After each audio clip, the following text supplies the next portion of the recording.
दोस्तों, शुक्राचार्य भले ही दैत्यों के गुरु थे, पर उनके द्वारा बनाई गई नीतियाँ विश्व की सर्वश्रेष्ठ नीतियों में से एक थीं, जिनका अनुसरण राक्षस क्या स्वयं देवता भी करते थे।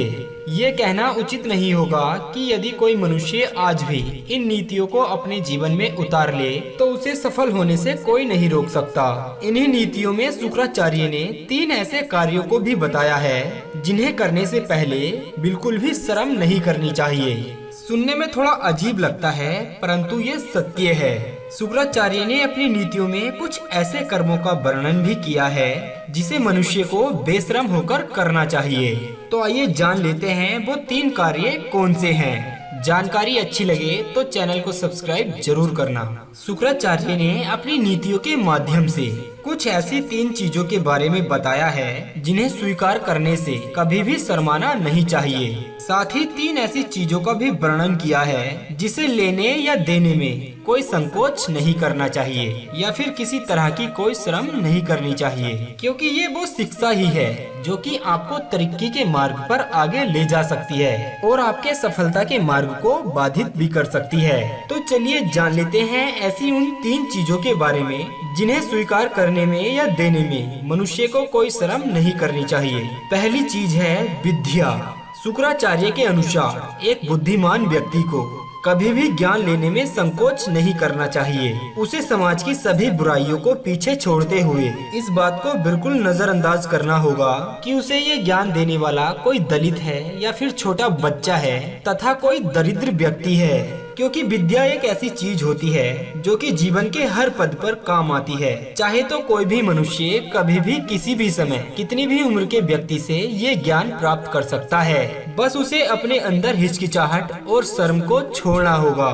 दूसरी चीज है औषध। दोस्तों, शुक्र नीति के अनुसार यदि कोई व्यक्ति पीड़ित है या फिर किसी बीमारी से जूझ रहा है तो उस व्यक्ति को कभी भी उसका उपचार लेने में शर्म नहीं करनी चाहिए। फिर चाहे वो उपचार किसी भी व्यक्ति के द्वारा बताया गया हो, फिर चाहे वो व्यक्ति गरीब हो, नीच कुल का हो या फिर आपका शत्रु ही क्यों ना हो, उसे अपनी बीमारी को सही करने के हर संभव उपाय करने चाहिए, क्योंकि यदि कोई व्यक्ति इसमें किसी भी प्रकार की शर्म करता है तो उसे भविष्य में इसकी भारी कीमत चुकानी पड़ सकती है।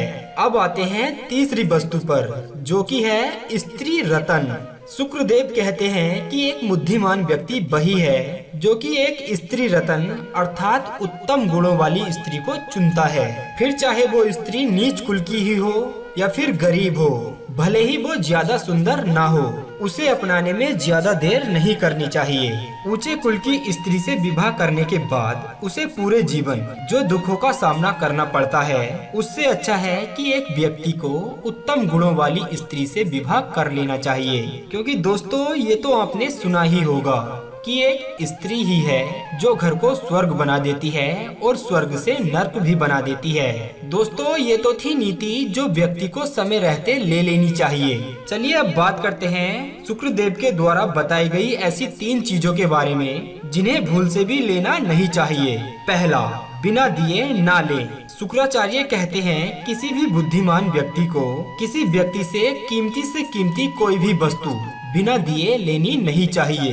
यदि आप किसी से कुछ लेते हैं तो बदले में कुछ न कुछ उसके जरूर दें। कभी भी मुफ्त की वस्तु को स्वीकार ना करें, अन्यथा भविष्य में एक न एक दिन उस वस्तु की कीमत आपको चुकानी जरूर पड़ेगी। दूसरा, किसी का पाप ना कहें। शुक्र नीति के अनुसार मनुष्य को कभी भी किसी दूसरे के द्वारा किए गए पाप को किसी तीसरे व्यक्ति से नहीं कहना चाहिए, चाहे वो पाप कितना भी छोटा क्यों ना हो। कोई पूछे फिर भी उसका ये पाप किसी को नहीं बताना चाहिए। तीसरा, पराई स्त्री या फिर दूसरे की पत्नी।